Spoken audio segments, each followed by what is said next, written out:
What's going on, y'all? Welcome back to the Journey Podcast. I am joined by cousin Jake Moscato. How we doing? I'm feeling fucking dangerous, as usual.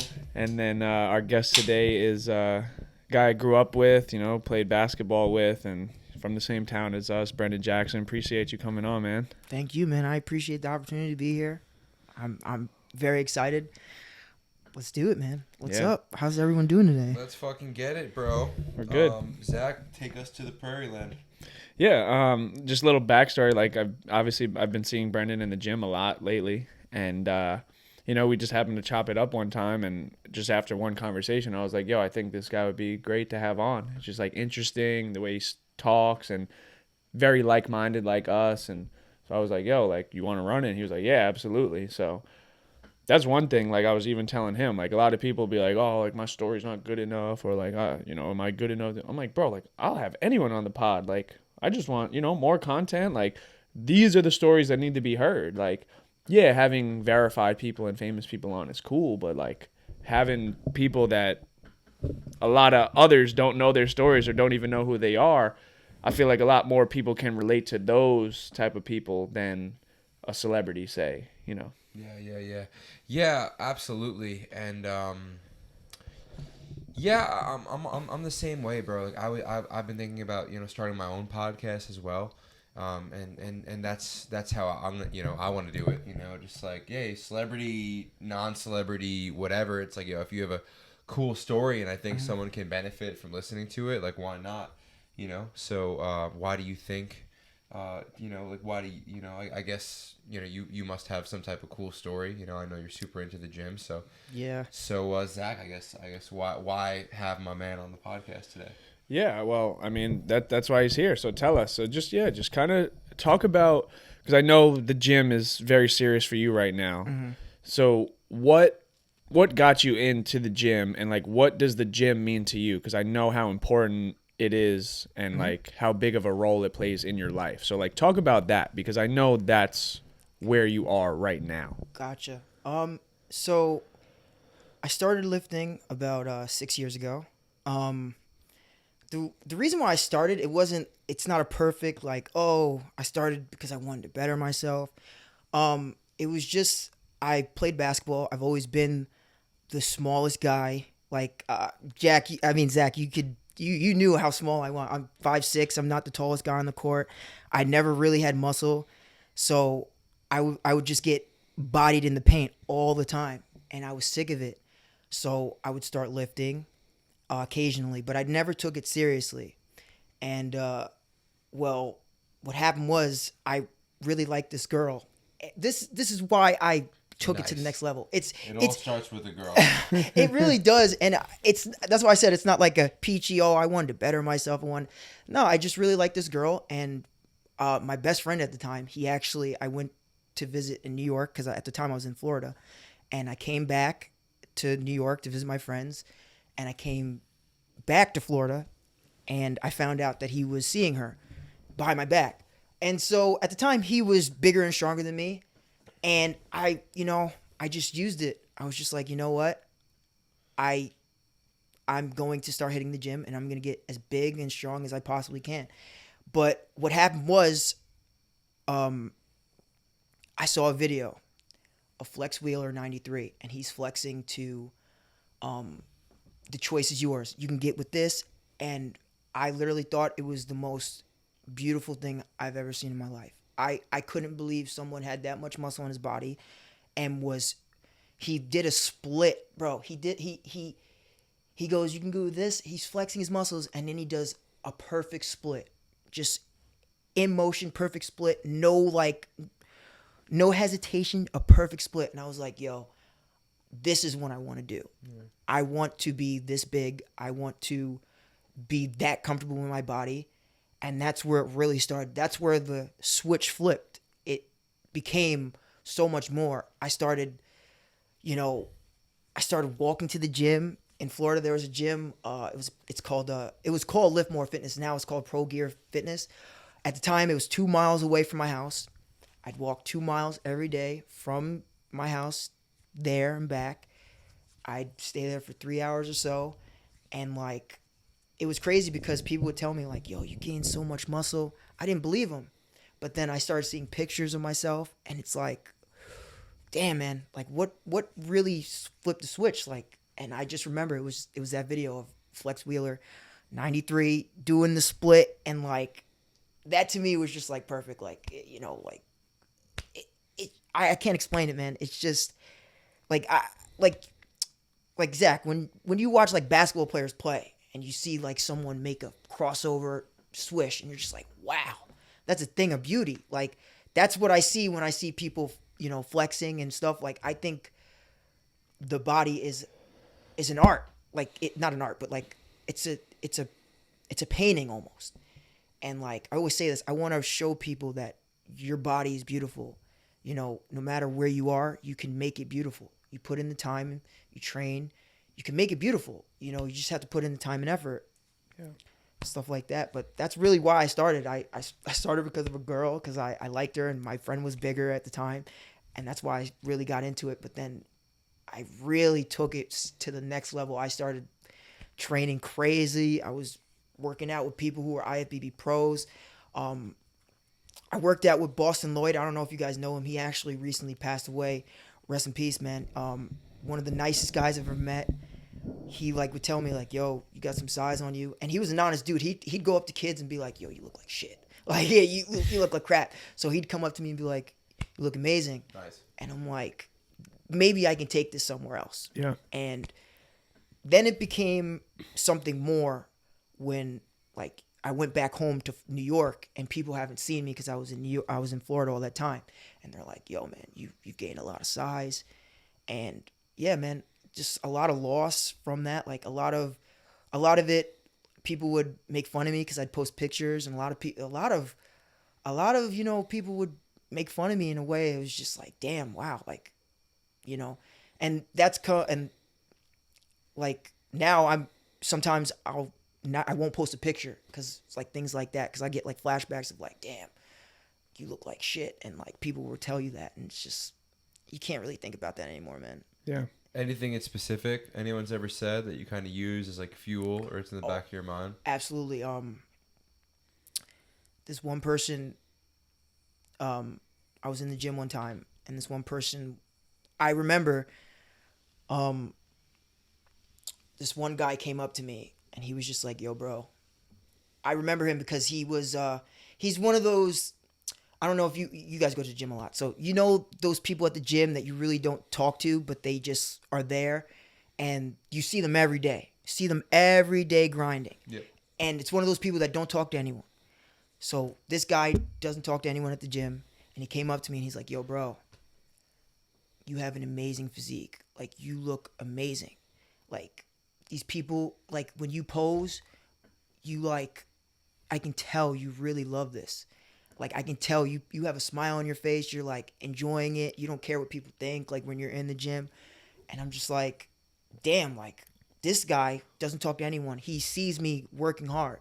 And that's always why I keep moving on and stuff. There's also one more thing. My friend Bigums, when I first started hitting the gym, like I would play ball, and then I'd say, like halfway through the session at ball, I'd say, oh, I got to lift the weights. Got to. The gym's about to close. I got to lift the weights. I remember my friends at the time would laugh. Like, I remember it like it was the back of my hand. I remember I'd be like, all right, guys, I'm going to go lift. What are you doing? You're trying to get swole? You're not going to get swole. Okay. My friend Bigums, he would be like, don't listen to him. Let's go. Chamber. We're going to the chamber now, because I don't know if you guys watch Dragon Ball Z. Hyperbolic time chamber. So he'd be like, chamber time. Let's go. So, like, he was one of the first people who really worked out with me. He passed away 4 years ago. And he's one of the reasons why I keep going, because I know if he was still here, he'd be like, bro, you fucking stuck with it. And those motherfuckers were laughing at you. And look where you are now. Yeah. And it's crazy because those people that are laughing at me now, they're hitting me up asking for tips. So it's like, it's a grain of salt, you know, like, you know, it's bigger. It's much bigger than just being big. It's much bigger than just lifting weights. It's become my whole life. And there's people who really believe in me, and I feel like it's my duty to keep grinding, keep going, you know.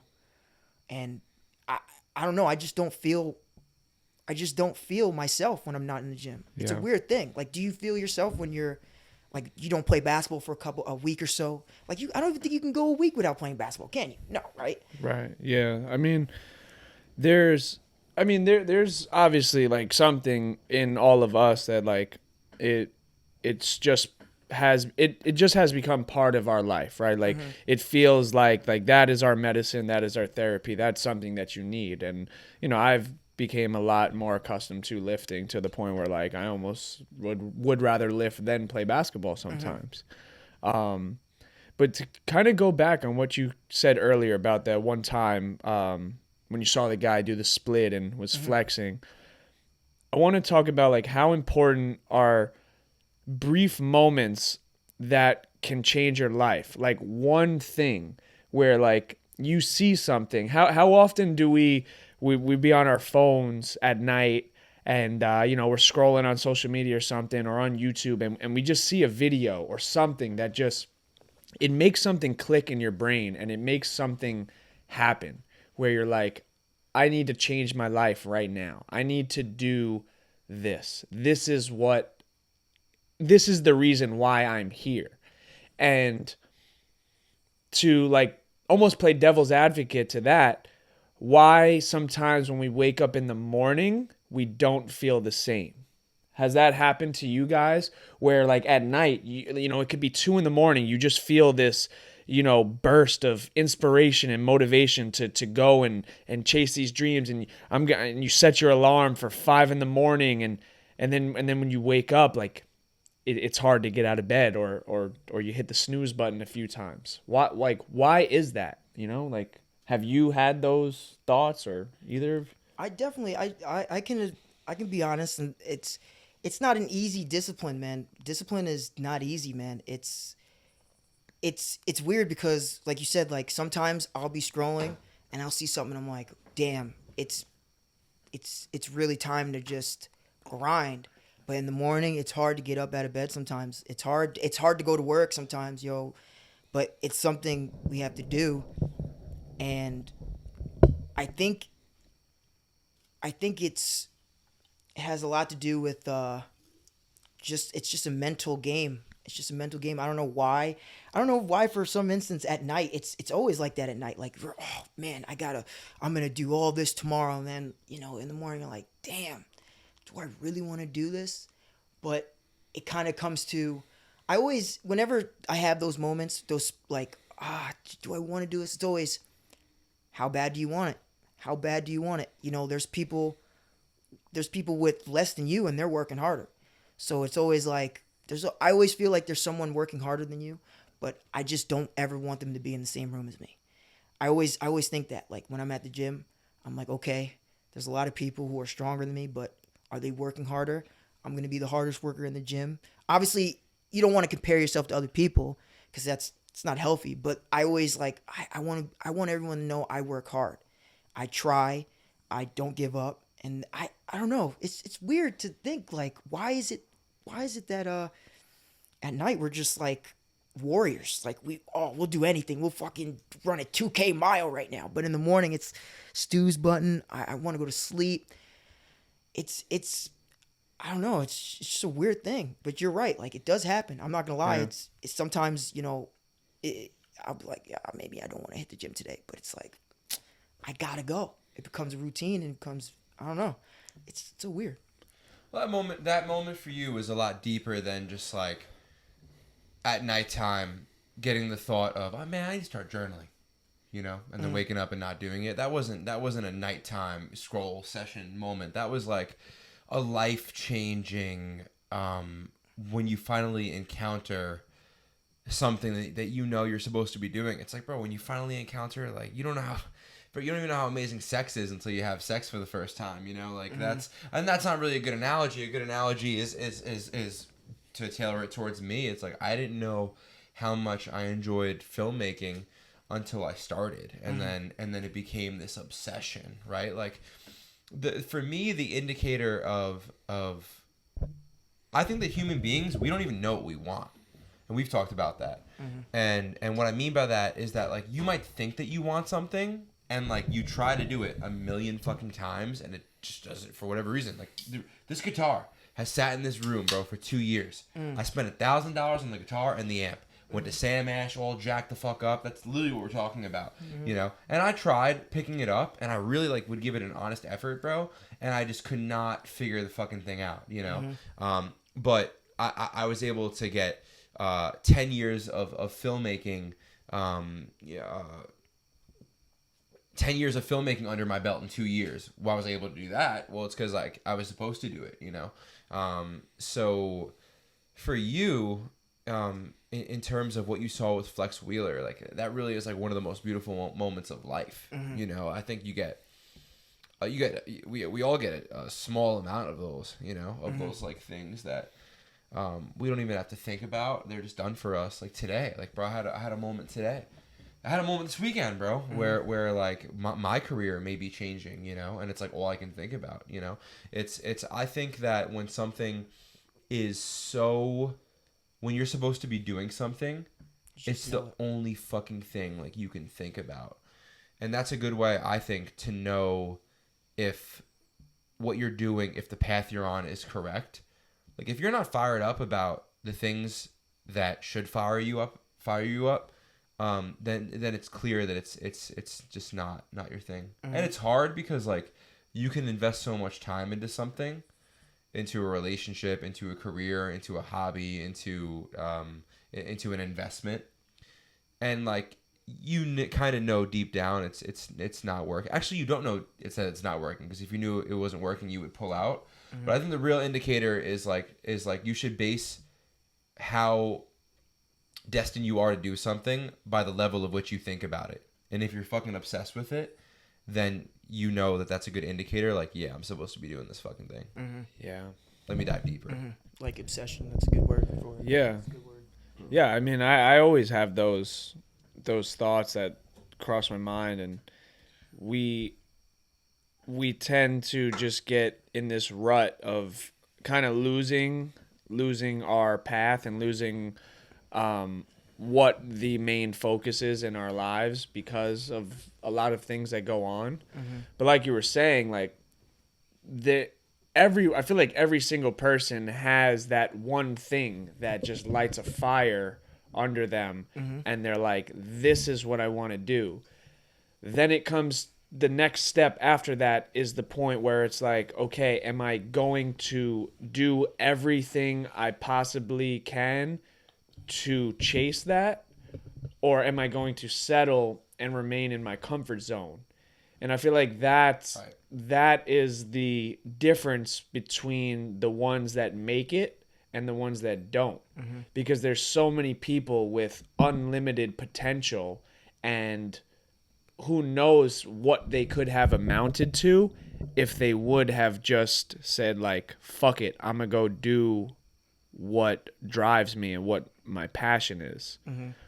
And that's just life. And I'm, you know, we've seen that since we were 5, 6, 7 years old. Just you can't allow everything else to consume you and just be like everyone else, because everything else in society and your teachers and your bosses and sometimes your parents, they want you just to be average. They want you to be like everyone else and just be a sheep, like you were talking about. Like, if you want to achieve any type of success in life and you want to be you know, if you want to reach your max potential, like, you have to be the lion. Like, you have to stand out. You have to be the odd one out in the room. And a lot of people cannot come to terms with themselves in their own mind to go and do that, because settling and being the sheep is comfortable. Absolutely. I absolutely agree with that. Like what you're saying, my one of my greatest fears is mediocrity. Mediocrity is being mediocre. Not saying I'm scared that I'll fail, but my whole thing is I'm scared that I'll be like everyone else. I'll die working a 9-to-5 job, being miserable, paying on a mortgage that I don't want. I'm not saying people are miserable who do that. I'm not saying that. But I don't want to just work at a job every day 20 years, you know, and just be comfortable with that. I want to do what I want to do. I want to be different. Like, and it's not even be different. You are different.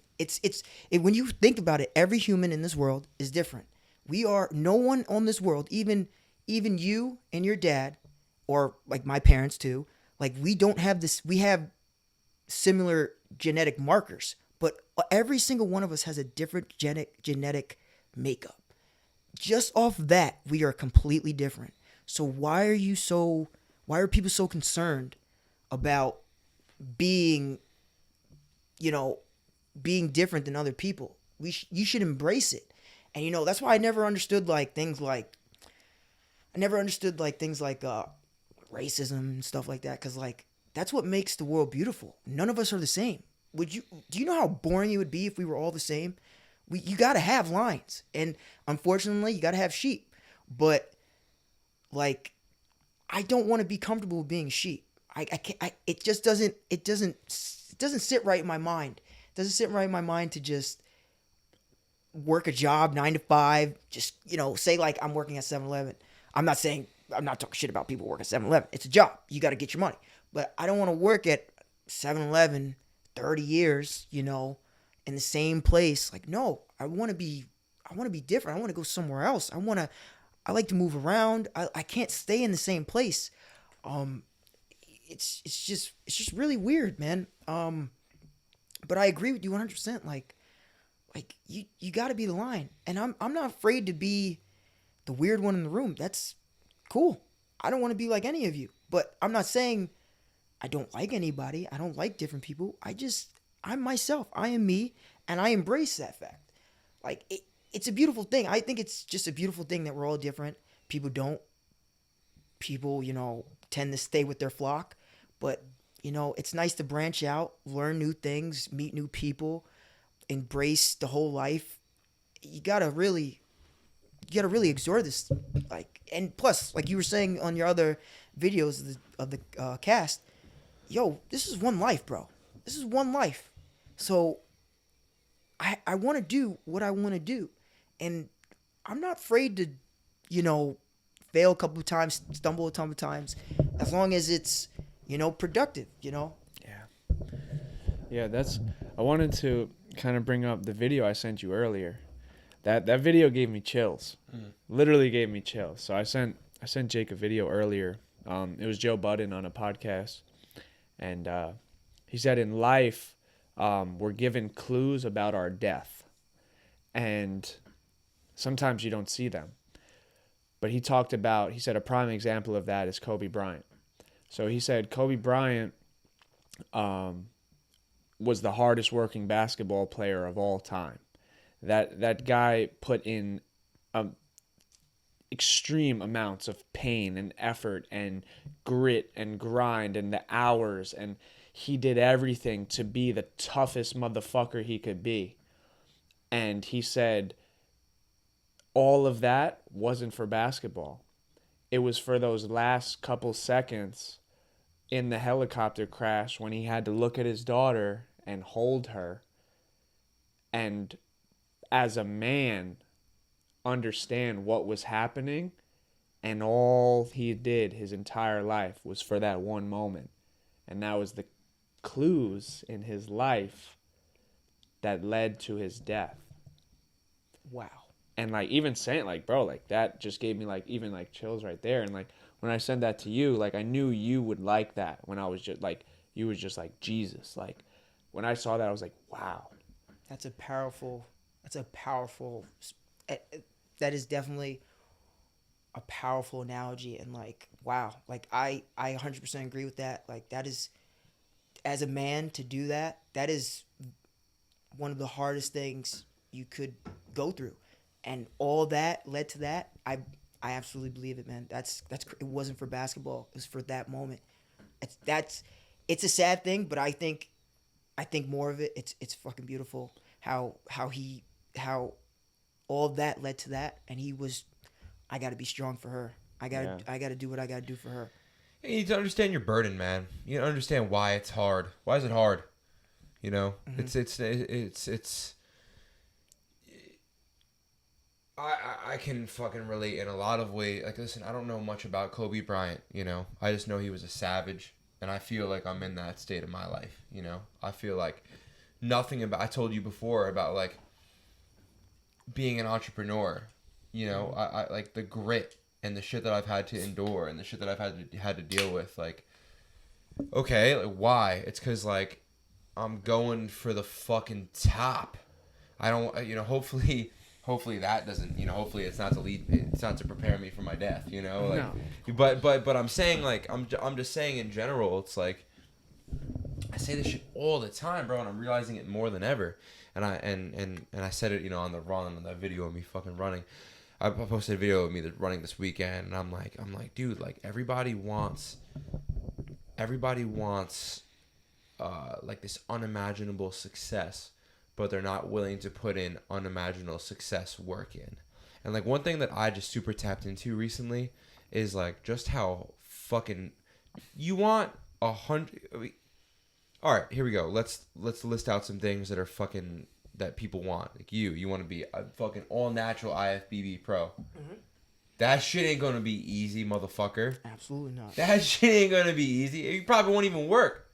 It probably won't even work. Yeah. You know what I'm saying? That's how hard, dude. The odds are so stacked against you there. Yeah. I want to be an entrepreneur and an executive film producer. I didn't go to film school. My mom's a hairdresser and my dad's a police officer. Mm-hmm. How the fuck am I going to become an entrepreneur? How am I going to become an executive film producer when I didn't go to film school, you know? Mm-hmm.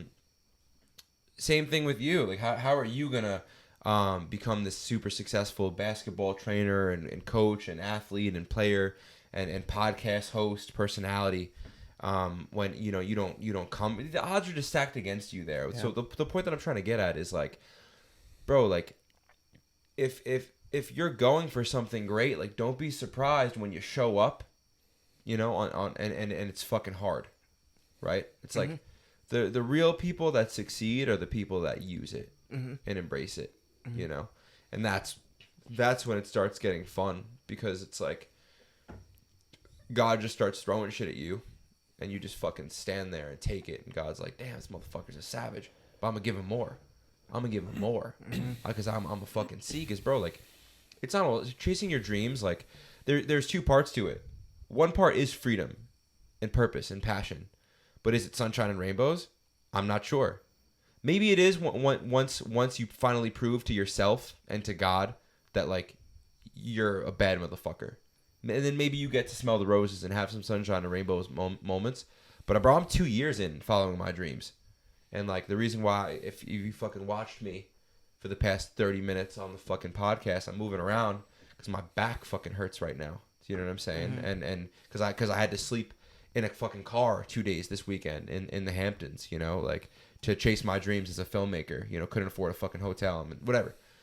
Long story short, bro, is that like I'm just so for all three of us, like, and that's where we shot a whole fucking podcast last week about not being soft. Yeah. And like that's just where I'm at. Mm-hmm. And like I didn't understand when you originally brought up before, like what about those things that happened to you at night that you don't follow through with. And now I kind of get and what I mean by like I kind of get is that like to the normal person, like for us, if we want to do something, odds are we'll do it, you know. But for the normal person, if we're destined to do something, it's not even an option. We're gonna do it.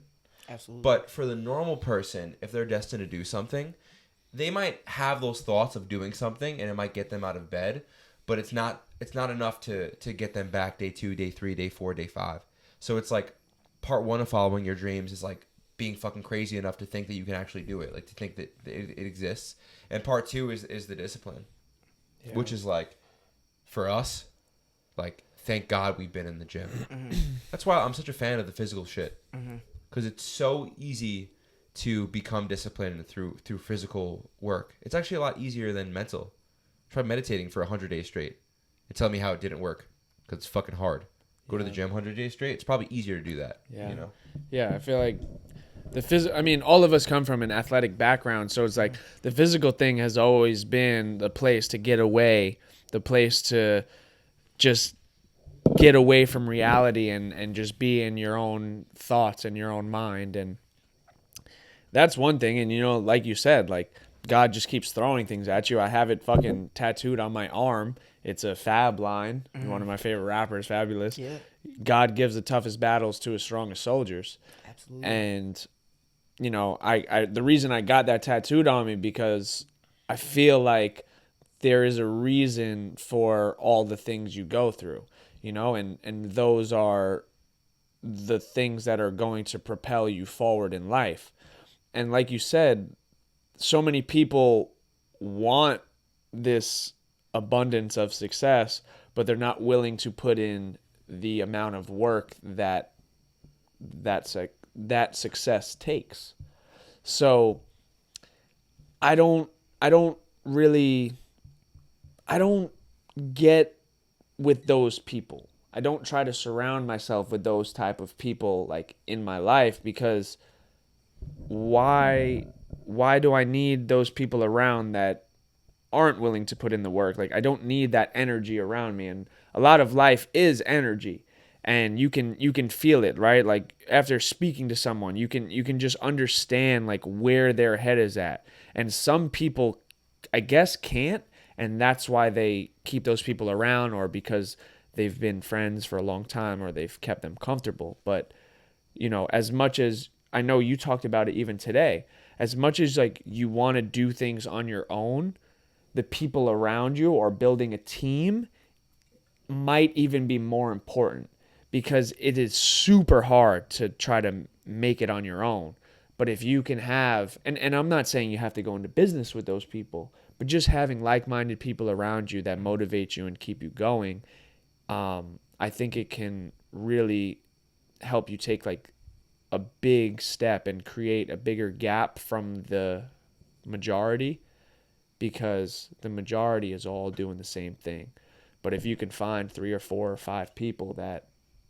Did you see that reel where the guy's like, just give me 3 bad motherfuckers and I'll take over the fucking country? Oh, Joey Yeah, Diaz? yeah, I'll take over the fucking... Yo, I believe that. Give me 3 bad motherfuckers and we'll take it to the next level. You're absolutely right.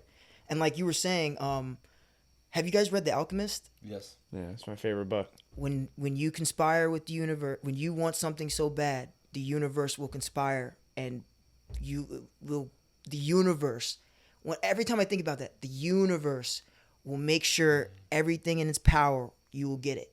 As soon as you understand this is what I want, it's a crazy thought. Like, when you understand, okay, this is what I need to do. And you know, it's so funny. Like, after I watched that video of like we were talking about flexibility, after I saw that video, like something changed in me. Like it just becomes just a routine, and it's not even, I can't even think of a word that's more than routine. It becomes your life now. It becomes a part of you. And when you don't do it, like I'm sure that you hated sleeping in the car, but there's something in you that's like, yo, I'm fucking doing it. Like, this is what you wanted. This is what you wanted. This is what you're gonna have to do. You're gonna have to make sacrifices, and like what you're saying before, like, don't be afraid to, you know, if you want to show up, you want to do something like this, don't be afraid when it hurts. And like, I always think of a quote someone said, yo, if you want to do something no one's ever done before, you got to do shit no one's ever done before. So it's like, you want to do it, you're going to have to show up, and you're going to have to show 110%. You're going to have to show more. I love that. You're going to have to show more than that. So obviously bringing up like The Alchemist, how often do you, I mean, for both of you guys, because we've all read it, how often do you think in our lives we have missed those omens that have been thrown at us that we didn't see? Because, you know, in the book it talks about like these omens will come, but if you miss them, like, they're gone. So how often do you think there's been omens and these signs and clues that God or the universe, whatever, has been thrown at us and we've let them slip away? Yeah, I haven't missed one in the past 2.5 years. I'm so on the wave, bro. I talk about it all the time to people. You know, like I'm just fucking like on the wave. You know, like anything. Like bro, I see omens every day, and like that's like that to me is fun. You know, like life for me has been hard, but it's been fucking goddamn rewarding. You know, it's been goddamn rewarding. You know, so I think that that's the benefit of purpose. Is that things can be as hard as they want, but like purpose is stronger than like being happy and like little sensible pleasures, you know. You know, yeah, I was gonna say I'm fighting sensible pleasures. Like I'm giving up porn, I'm giving up masturbation, I'm you know, trying to eat better, I'm trying to sleep better, like all these things, right? And it's because like I just, you know, I'm so purpose driven right now, you know. The motivation is so much deeper than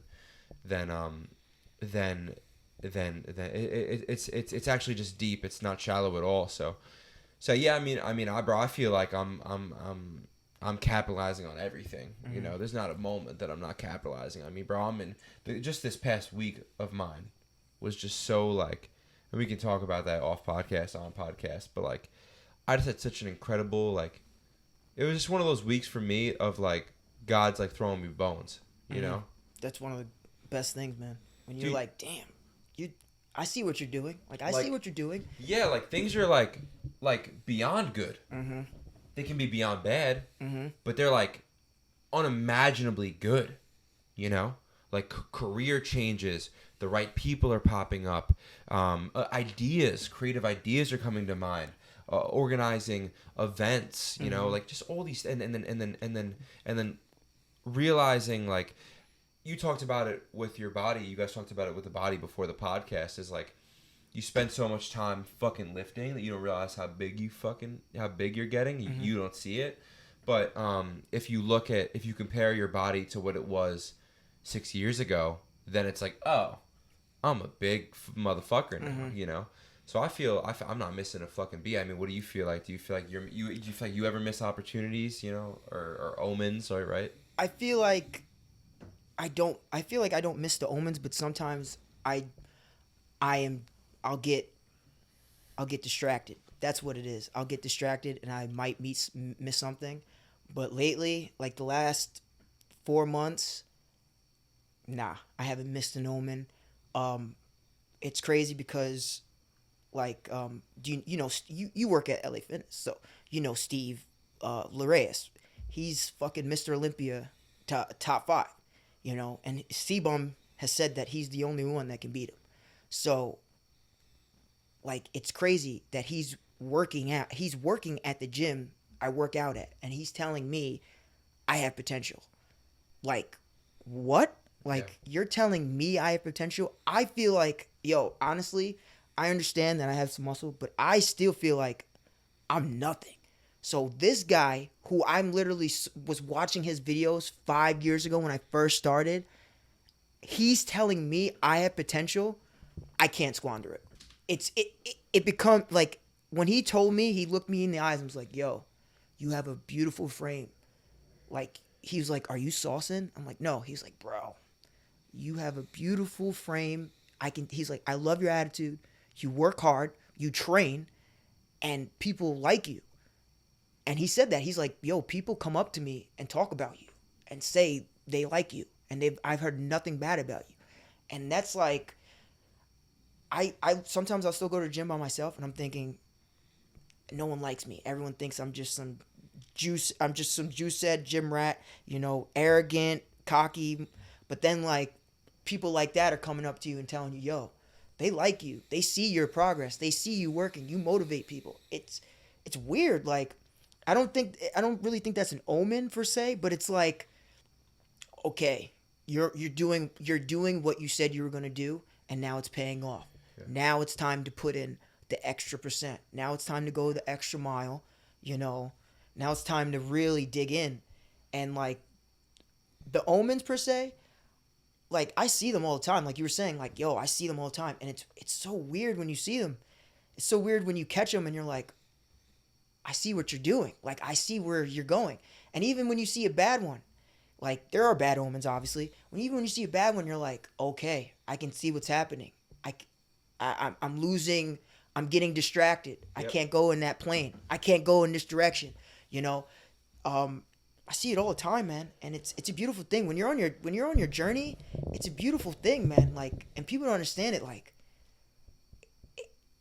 I can't describe like how it became it became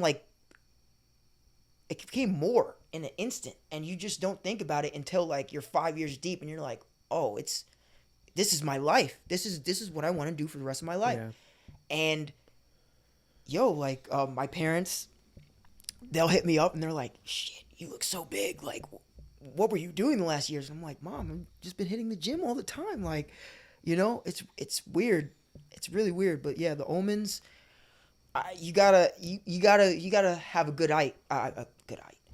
eyesight for them. You gotta be looking too, and you can't miss them, because if you miss them, like you said before, they're gone forever. You can't get them back.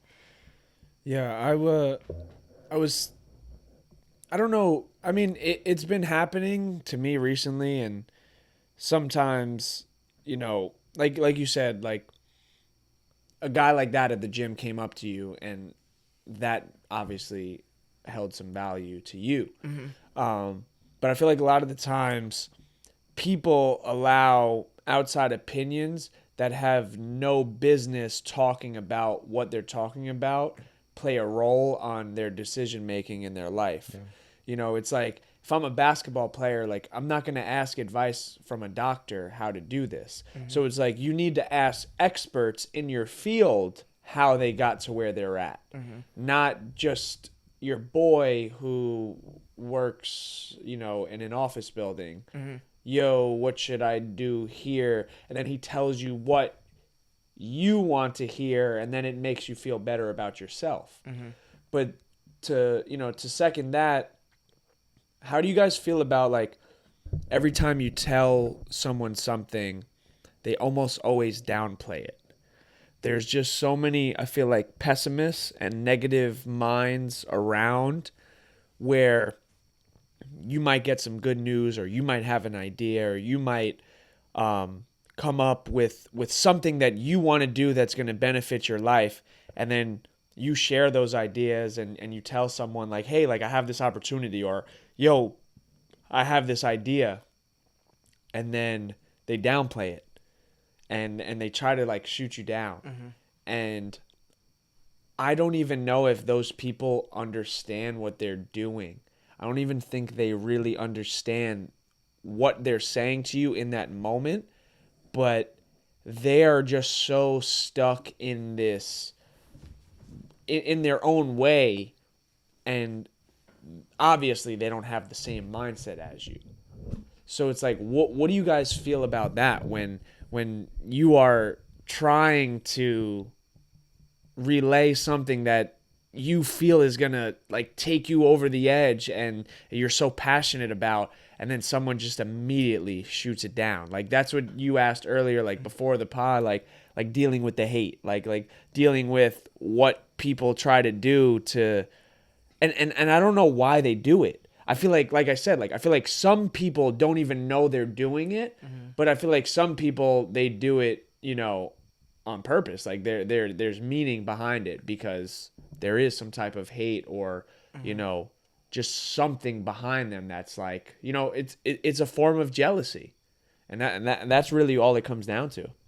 Yeah, bro, there's two scenarios. If I tell you something that's, like, audacious, if I make a bold claim to you about my future and my goals, mm-hmm. it's either A, I'm an idiot, right? Like, and I'm just misinformed, and I'm just, it's just completely unrealistic, which could be the case.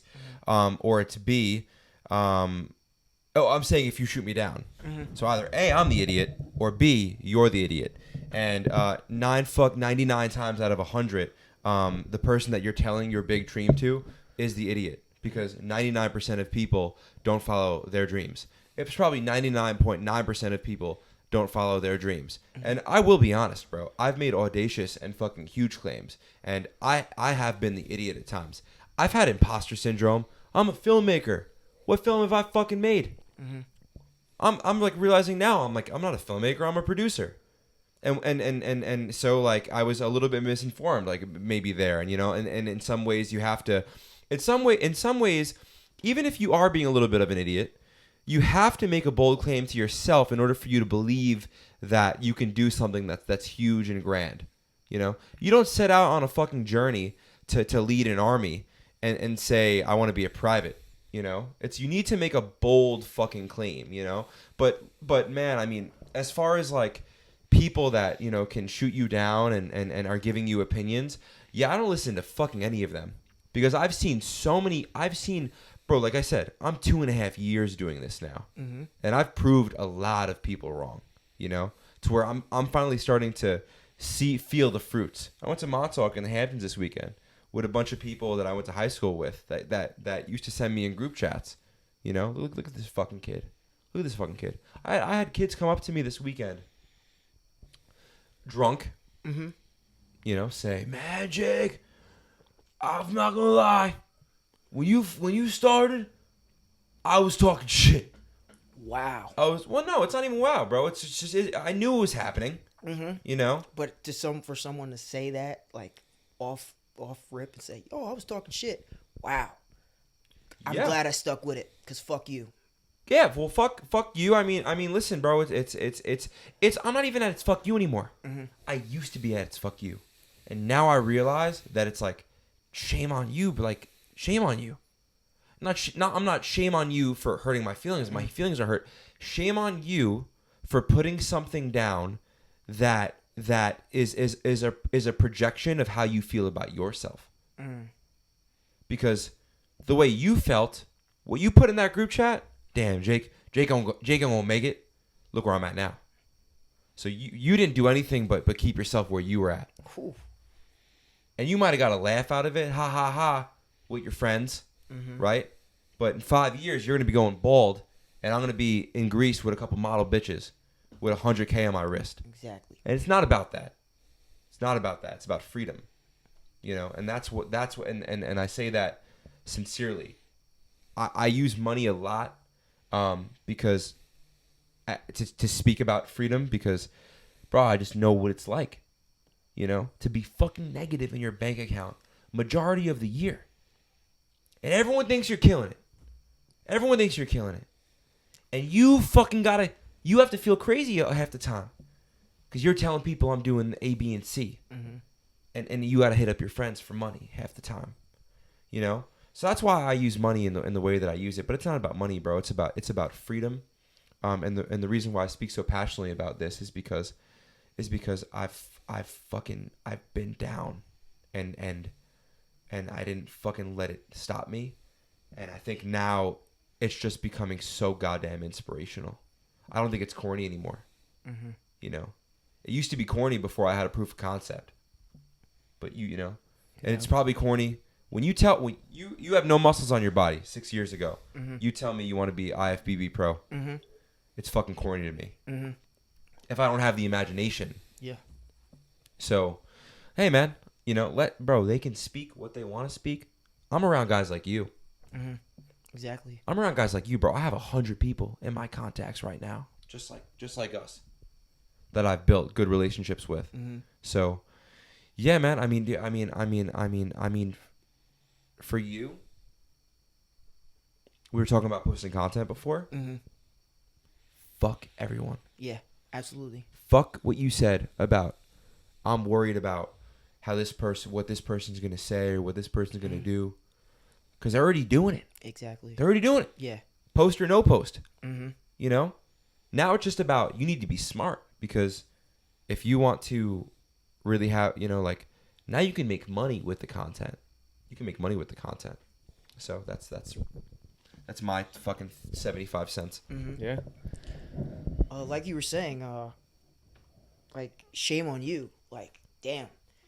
Like, you were sending me around in group chats. Like, it's a crazy thing that people downplay your dreams, and you're like, no, I'm gonna do this. Like, 5 years ago, if you would have told me 7 years ago when I started that I'd look the way I look now, and I'm doing the things in the gym that I'm doing now, I would never believe you.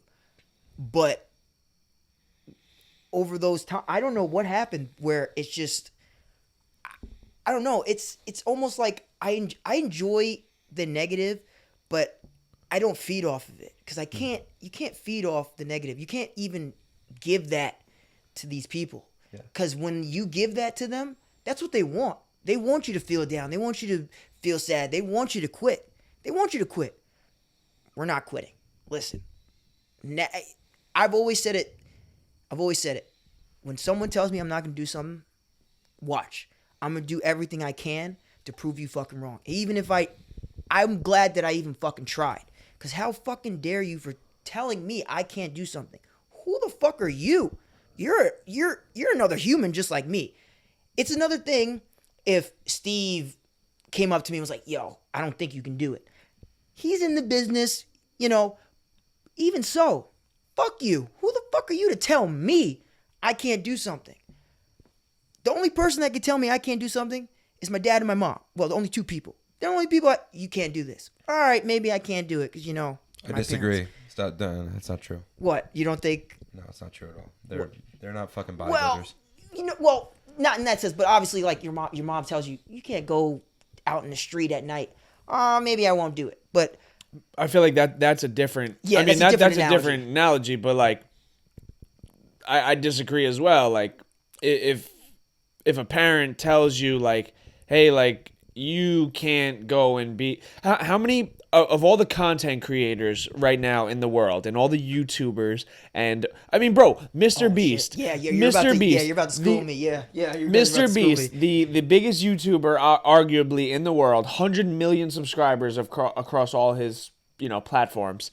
Crazy, by the way. This guy, he enrolled into school because his mom said if you are not a college student, you cannot live in this house. So he enrolled in school and would drive to school, sit in the parking lot. He said he bought a VPN and a mobile Wi-Fi, and would edit in the parking lot. And he would tell her his schedule. So he'd be in that parking lot editing his YouTube videos for the allotted time. And then he'd come home and she'd be like, how was class? It was great. And he never went. And then after the first semester, he had all Fs and failed out of college. And his mom was like, what were you doing? And he said, Mom, I'm doing YouTube.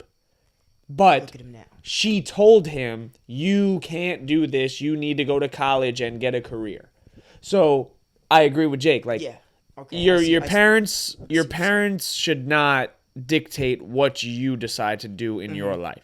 They don't dictate my life. I'm just I know. I know. You know what I mean? You were Like, being respectful. Yeah, you know what I mean. Yeah, no, I don't want to say fuck you, Mom. Like, and it doesn't have to. I mean, but sometimes it might have to be that. Sometimes it does, because sometimes, bro, parents, like, I know, especially in black families or Latin families, like they have Jewish families, Asian families, Italian, honestly a lot of families, bro. Like, parents can just be like, you're fucking doing this. Like, I pay the bills, you're gonna do it. And bro, they'll go as far as like they'll put you on the fucking street. You know what I'm saying? They'll stop paying everything. You know what I'm saying? So it's like, yeah, maybe it doesn't have to be fuck you, but like. I again, it's just, you grew up in a completely different generation. It's like so different. Like, that's one thing that's helping me a lot now, is like actually putting myself in like someone else's shoes. You know what I'm saying? And like, I think we all could benefit, from that to some extent. But yeah, it all just goes back to like, bro, if you haven't done what I'm trying to do, like, you legitimately can't speak to me. You're not allowed. Yeah. Or unless you're like my close homie who has like great intentions, or you see a sign that I missaw. I mean, bro, how do you feel about, like, cause I'm sure, bro. Listen, bro, people definitely do the same thing with you, throw you around in group chats, bro. What the fuck is Zach doing, bro? It's pretty funny because like this is a no joke setup. So to not have like a huge following and to be doing this. There's a lot of people that are essentially, I can just guarantee, preying on your downfall. Yeah, it makes them feel small. No, absolutely, and it's actually funny. It's like thinking about it, like, damn, you're really. There's a lot of people. What? Yeah, no. Maybe like when I first started, I thought about it, and I was like, but I don't even know if I really did, because the timing of when I thought about starting this podcast, I was at my absolute lowest. I was in my sophomore year of junior college. I just broke my wrist. I had a bone contusion in my left knee, a microfracture in my right knee. I only played 9 games. Wait. I have no scholarship offers. Can you say that again? You had a broken wrist? So my sophomore year of junior college, I broke my right wrist the 3rd day of practice. Then I got my starting job back. I had a bone contusion in my left knee. Mm-hmm. Then I got a microfracture. I got a microfracture in my right knee, and I was out for the season. So 9 games in, I'm done. And I was laying in my bed in the middle of West Texas, Big Spring, and I was like, I don't like to use the word depressed, but I was like at my ultimate lowest point where I was like, basketball, the thing I love the most, was just taken from me. And something came about, and it's crazy.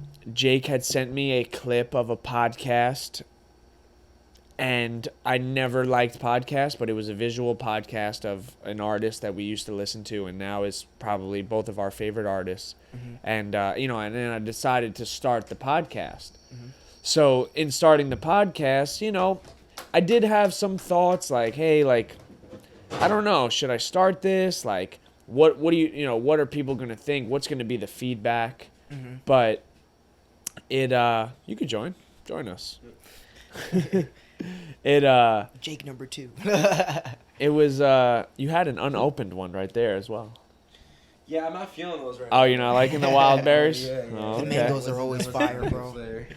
But yeah, like it was a thought that crossed my mind, but I never really got into it because I've always been doubted, and I've always been looked over my entire life. Like everything, to be at the point where I'm at in like a college basketball career and taking the steps to where I'm about to go in college with my coaching career, because I know where I'm about to go.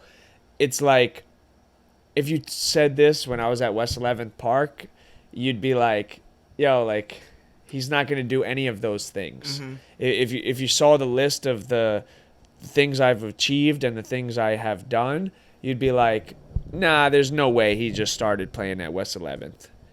And that's where, like, I ultimately grew up playing, like, at a park in Huntington Station. And I'm going up against guys that have been playing AAU, have been on a circuit, have been around, crazy basketball minds and networking and all these things. And I feel like I'm right there with all of them. But the same thing goes with the podcast, where, like, I'm sure a lot of people, there's a balance between the two. I'm sure. Obviously, I don't know the people that are sending it around and laughing and, look at this and cool. To me, like, I feel more bad for you, because if you're taking time out of your day and exerting energy to try to, I don't know, create a joke of me or laugh or make yourself feel a little bit better, then that speaks to where you're at in your life. And I kind of feel sorry for you. I feel empathy. Like, that's a rough spot if you're 25 years old and you're sending around other people's content that are trying to chase their dream and you're not that happy in your life. But there is a second side to it where I get a lot of people that come up to me that I don't even know, and they be like, yo, like, I love your podcast, bro. Like, I watch. And, like, I've never seen them a day in my life. And I'm like, wow, like, this is doing something impactful. Like, and there are people that watch, and, and I've seen it on TikTok, and, like, I'm trying to grow on TikTok and YouTube, and I've had outside sources, and, some of the clips me and you have posted, like, we've got, obviously, like, serious amounts of hate and, like, disagreement, which is great. I love it. Like, that's what it's I'm about. cool with it. Mm-hmm. And, that creates debates and all that. So I'm cool with all the negative talk. I just don't like it when it's the people close to you, because then you start to question, how close are you really to me? Because if anyone is genuinely close to you and you talked about an idea or something that's going to better your life, I'm not telling you to gas them up, but like, don't try to downplay it because you're afraid to do that. Mm-hmm. That's the thing that bothers me.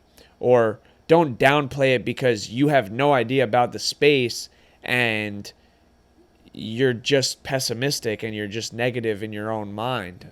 Those are the things that bother me. But all the random motherfuckers that talk about me, go for it, bro. Send my shit around. I get an extra share on my Instagram fucking insights. Mm-hmm. I don't care. But yeah, I almost wanted to start with this topic to start the podcast, but we'll finish with it. Because I know both of you have had these experiences before, and I have not. And I watched a podcast with Aaron Rodgers and Joe Rogan the other day, and they were talking about psychedelics. Mm.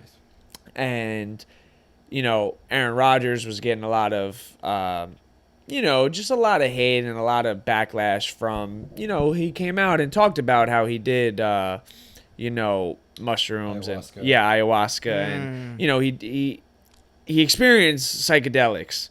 He had his best year when he said he was on the psychedelics for that year. He had his best career year, right? That year, and which is crazy. and that's where I kind of wanted to get at. And Joe Rogan talked about how he did DMT and it absolutely changed his life, and like it was just such an eye-opening experience. I just kind of want to finish this show with, both of you talking about your experiences and what you gained from that, because I'm open to it, but like I told you, like and I've spoke to you about it, like I need to be in the right headspace because I don't know what to expect, and I am very in my own thoughts all the time. So when there is a sense of paranoia or anxiety, like you could have a bad experience. So I want you guys to just both kind of wrap up with like both your experiences of experiencing psychedelics and what you learned from it and what you gained and what were the positive, side effects from it. What have you done? I've done acid, mushrooms. I've done pretty much everything but ayahuasca. So I've done a lot. And DMT. I haven't done DMT. But I've done mushrooms. I've done acid. I've done Molly. Done stuff like that. But let me tell you, I took acid for the first time. I remember that day because my friend was like, "Hey, you want to come over?" Full tab? Full tab. Jesus. Straight to the dome. Changed my life. It didn't change my life to the sense like, oh my God, I'm a totally complete different person now. Right. No, but like, it made me realize we really think about shit way too much. We really think about things that really don't matter. And it's almost like, you care what people think. Yo, man, you really, after you do that and you really open your mind to like something new, I just feel like more people should be open to it. I'm not saying do it. I will never tell someone to do it because that's your journey. I'm never going to force anyone to do it. I'm never going to be like, "Oh, take this." But for my instance, it's only been beneficial to me. I've never had a bad trip. I've never really, been uncomfortable doing it, but it really opened my mind to a lot of things. And like, when I first did it, I was just thinking about life, and like, I just did it with an open mind, and it really opened my mind. I was just like, you know what? After that, it really sat in that we only have one life. That's when it changed, where I was like, now I'm going to treat every day like it's my last. And so that's what I do now, is I treat like every day my last. Because when you really think about it, I'm not trying to be morbid or anything, but I don't know if I'll wake up tomorrow. You know what I'm saying? So it made me be very happy with life. And that was something I was never really comfortable with. Like, I've always dreaded the thought of death. I've always like thought about death every day. And like, I did it, and I was just like, man, it's just life, man. It's just, everyone's going through it. Everyone's doing it. Everyone's this life thing. Everyone has it. We only have one. So I just treat it like now I treat it like you only have one. You know, you got to enjoy it. You got to be happy. You got to be appreciative of things. Like after I did it, I had like a new sense of empathy. Like I really tried to put myself in other people's shoes. I tried to think about what this person feels right now. I tried to be less, judgmental against people. And I'm still like that. Like in the gym, it's transferred to the gym because like I used to be one of those gym rats that like, get the fuck, don't look at me. Da-da-da. But now I'm like, I want to help people. I want to, be that guy that, helps people, makes them understand that, this shit gets better if you really believe it does. Yeah. And yeah, I just treat it like now, after I did it, I treated it like today's my last day. So every day matters. And that's what I think, for me, that was the biggest thing when I did it. Like shrooms and mushrooms. I mean, shrooms and acid. But yeah, like, I would recommend, if you were going to do it, if anyone's going to do it, I would recommend just shrooms to start off, and just go sit in your room. Just think about life. Think about happy thoughts. Obviously, not everyone can think completely happy thoughts. You're going to have bad thoughts sometimes, I guess.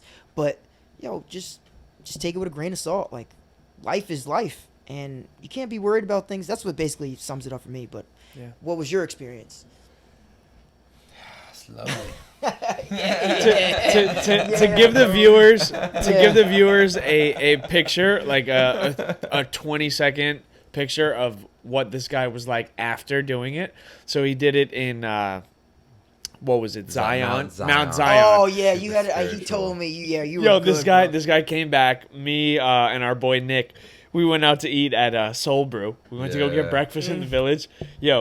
This guy is showing us what he was doing physically in the field, bro, at the restaurant. He's like sitting on the floor, like meditating, like at the restaurant. Mm-hmm. So like, this is how much of an eye-opening experience it was for him to do that in public. And he was like, bro, like, you guys got to try it like right now.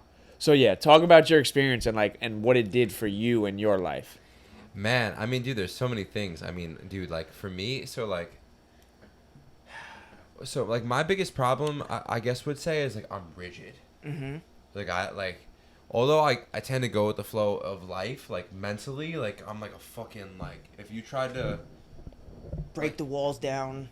Yeah, bro, I'm like, I'm just like this big ass massive energy. Like there's a whole, like, I consider, like, as far as like atomically, like as far as like my thoughts, like I stack thoughts, and the reason why that could be scary to take a psychedelic is because if I have like a bad thought, like they could just start stacking, and it can go south.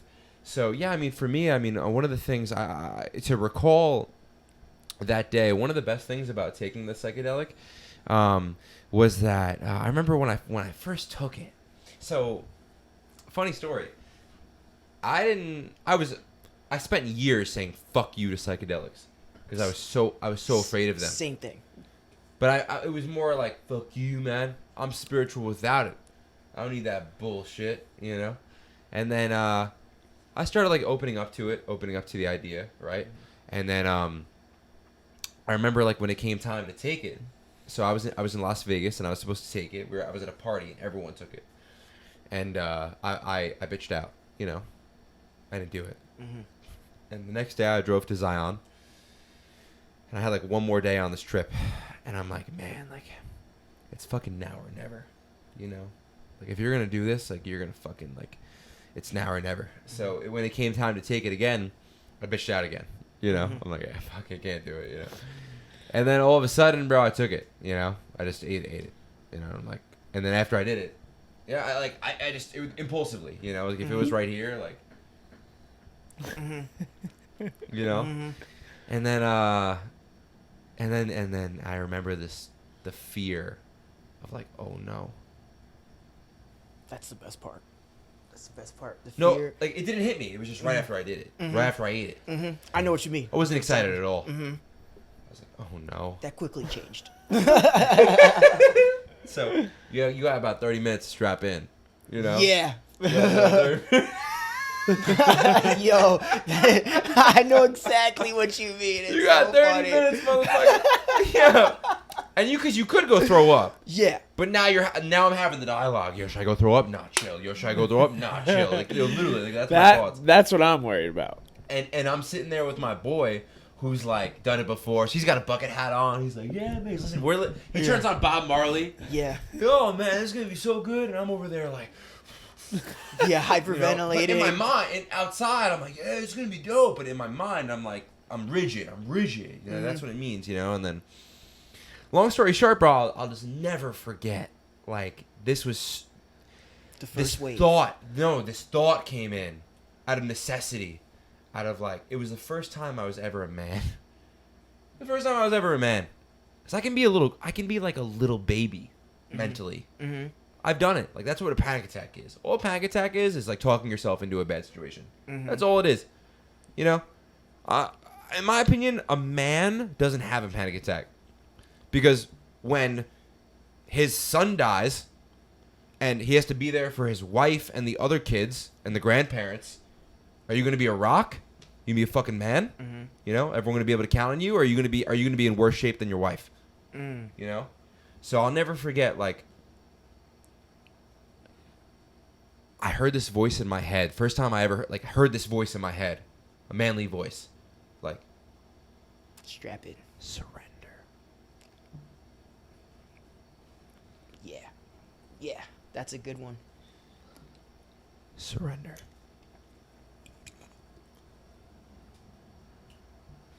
That was it. And I was chill. Yep. I was cool as fuck. Cause I realized, like, yo, like, I haven't even started tripping yet, and I'm over here. I'm creating the bad trip. The mushrooms hasn't done a fucking thing. I'm doing it. Cause I'm fucked up. Mm-hmm. So strap the fuck in. Chill out. And that's what I did. Good news is, super cool setting. Like, I did it at Zion. Like, if anyone ever hasn't done mushrooms, set and setting. Don't do it if you're having a bad. Don't do it if you're going through a breakup or some shit. You know? Yeah, definitely Now, not. start meditating. Start getting into books first. You know, like, feel good, like, kind of spiritually. Like, get yourself to a good mindset, and then setting is like, do it outside, a beach. You know, some greenery, like an open grass field. You know. And that's what I had. I had beautiful mountains. I had a little bit of a beach. I had a lake. Mushrooms is all, and tripping is all about going on a trip, like having different things to do. You know, there's different phases, and yeah, man. I remember when it first started coming in, I was just like, You're at peace. I was like, whoa, this is dope as fuck. Like, anyone that's ever talked shit about mushrooms, bro, like, don't trust them. That's how, like, gung-ho I was about, like, how much I love mushrooms. Because I, like, don't trust these motherfuckers. Don't trust them. Mm-hmm. Or they just didn't do it, you know? And they're lying, you know? Because I was like, there's no way anyone can think this is bad. It was just, bro, it was just straight euphoria. And also, I will say this, I didn't fully go there, you know? I didn't go there tripping. I didn't take a full eighth. I think I took, like, 2.5 grams, you know? So I'm seeing things, and the clouds are moving. You know what I'm saying? And then the euphoria is there, and I'm feeling fucking The waves. the waves. Yeah, you're feeling the waves. But I'm not blasted off, zooted off. But you know, shrooms for me, bro, it taught me the value of like, damn, like, a lot of your problems are like self-created. One, right? So fucking surrender and like I'm a man, like, be a man, right? Like, actually, like, okay, like, stop jerking off. You know, stop jerking off. Stop eating shitty food. Be a man. You know, be who you say you are. You know, so that was one, and then two, was just like, man, like, dude, like, the present moment. That's a good way to get out of your mind, is like to not freak out. Is like, you don't even realize like what this pillow feels like. You know, if you really like Grip it. And you don't do that shit. Kids do. exactly. Kids do. Because they're in the moment. They're in the fucking moment. Kids don't give a fuck. I love watching kids fucking just not listen to their parents. It's amazing. That's what mushrooms is like. I don't care you're my mom. Your opinion doesn't mean anything to me. Because I'm in the swimming pool. I'm blowing bubbles, motherfucker. For 8 It's hours. not time for lunch. You know? It's not time for lunch. So that was like another thing with mushrooms, and then yeah, man, I never felt so like myself, so alive. So, I mean, bro, I want to do it right now after all that talk, you know. And I know eventually one day, bro, I'll go to ayahuasca land. Yeah. Because, bro, like it really just all comes down to like, bro, like again, surrender. Like I want to surrender. I want to try DMT so bad. Yeah, man. I mean, dude, it's again, bro. It's set and setting. Like, bro, if I'm just doing the work, like, it's not going to people have horror stories, you know. And like, I feel like I feel like that's just not. I feel like it's just not real. You know, anyone that's ever, you know, like, bro, even Aaron Rodgers, like, look at him, all the great he's spoken. Yeah. Aaron Rodgers is no different from us. Absolutely not. Athlete, you know, all that shit, and so yeah, man. So like, long story short, like it's a good thing.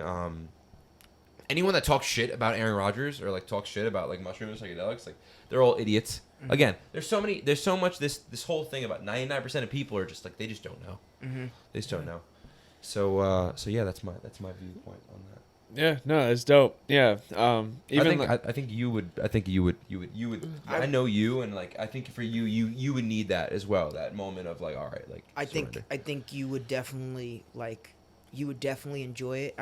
I've known you for a long time, and you've always been a caring guy. You've always been nice.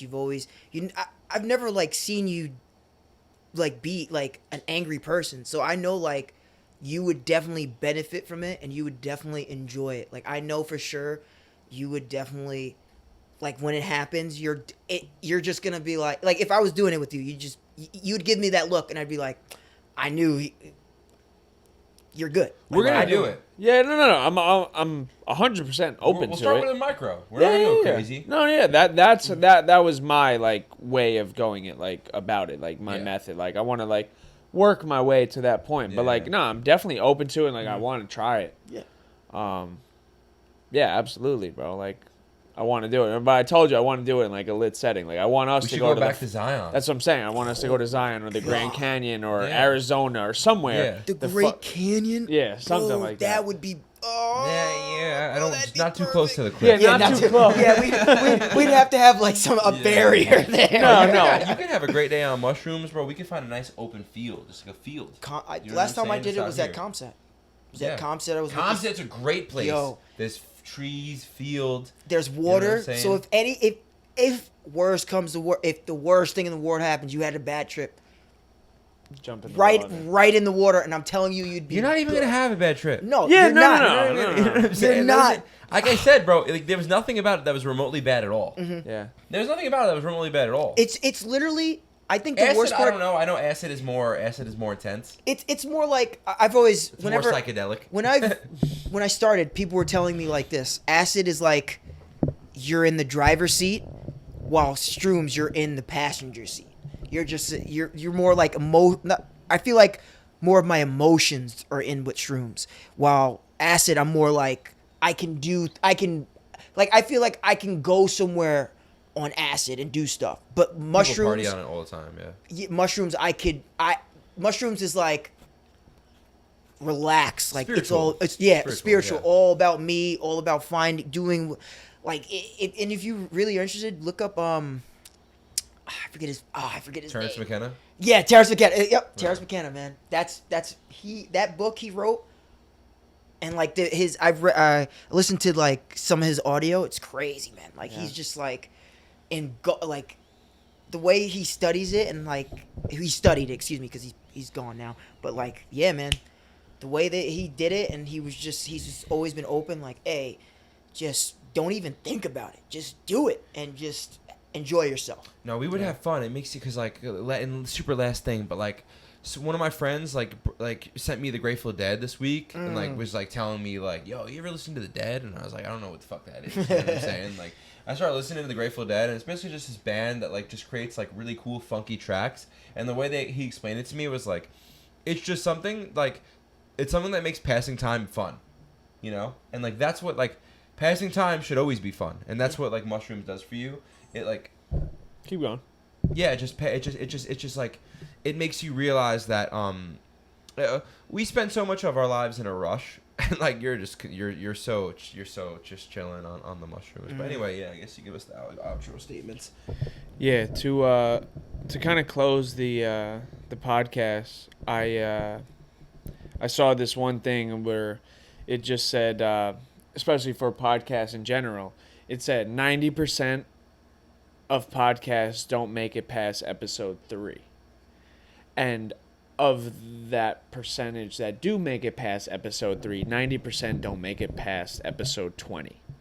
So if you do make it past episode 20, you are in 10% in world history of all podcasts. That's amazing. So that was pretty cool to me. That would kind of gave me some motivation to like just keep going. Like, yo, like you're still doing it because we're well beyond 20 episodes, and it's just like this is something that I want to continue to do for the rest of my life.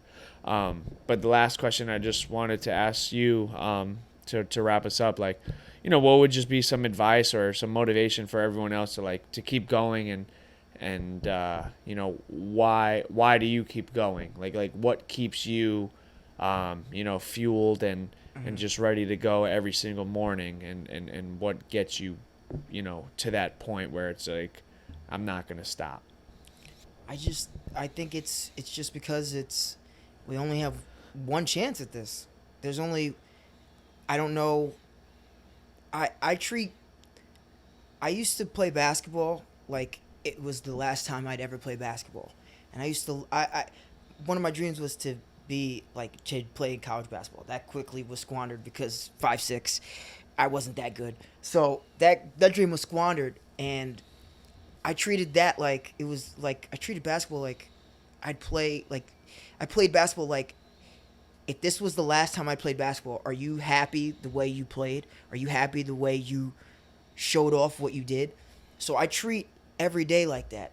Like I go to work, even though I hate going to work. Are you happy where you are right now? No, I'm not happy with it, but I'm very, very proud of how far I've came, and I think that's what the difference between a lot of people is. People don't understand that they've come a long way from zero.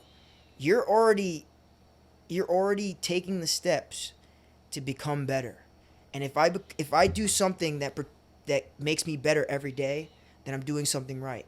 And I don't know, like I said before, I don't know if I'll wake up tomorrow.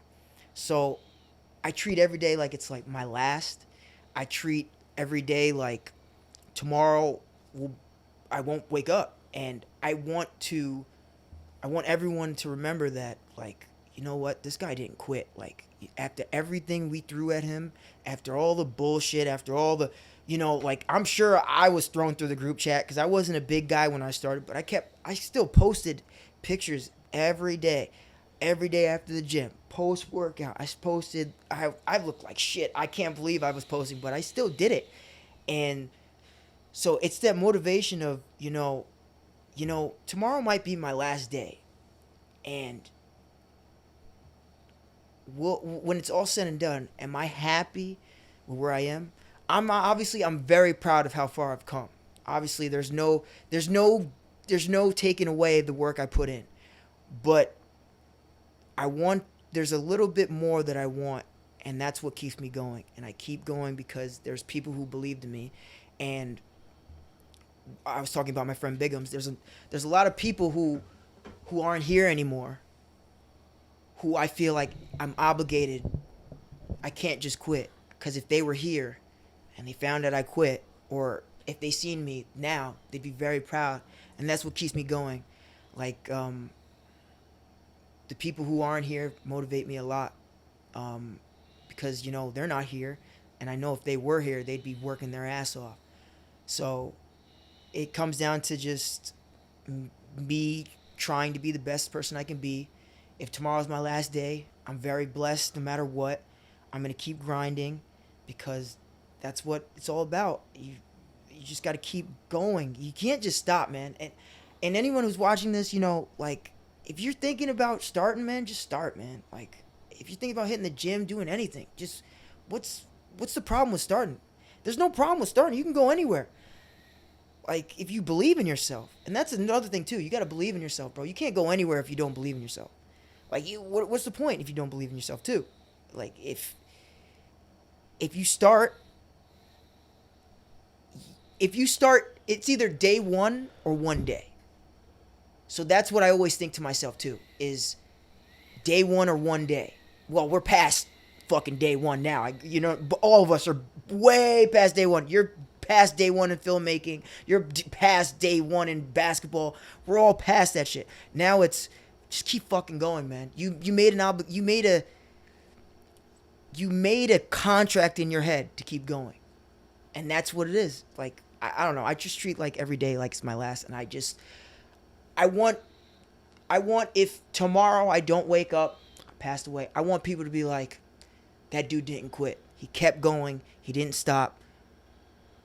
That's all. I just want people to not give up, because it sucks to see people who have potential give up. It's one of the saddest things, and I don't want that to happen to me.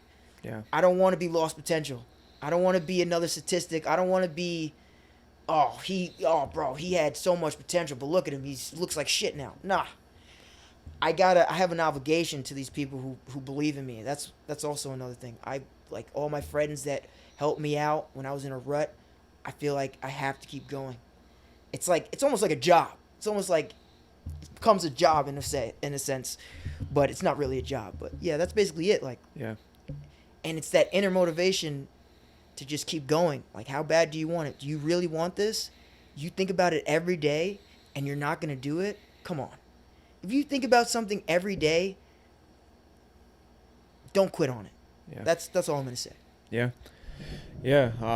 To close it, like, I saw this one clip, and talked about, like, your life, your entire life, you're writing your own funeral. So it's everything you do in your life, you're setting yourself up for your own legacy. So it's like, how will people remember you? What financial, success did you have to set your grandkids or your children or your wife or whoever up, your family members? Everything you're doing is you're literally writing your funeral of what people are going to remember you as, Mm-hmm. and what the thoughts and memories people will have of you when it's all said and done. So that's really all it comes down to. It's like, how did you make people feel? What impact did you leave on this earth during your time? And what legacy are you going to leave after you're 6 feet under and it's all said and done? So that's really what life comes down to. Like you were saying, like, you might as well be here and give it your all. So, You can't take your possessions down there, man. Nah. You can't take your material objects down there. So it's about leaving that spiritual effect. You're right. Yeah. Dope episode, fellas. Cheers. Cheers. Good shit.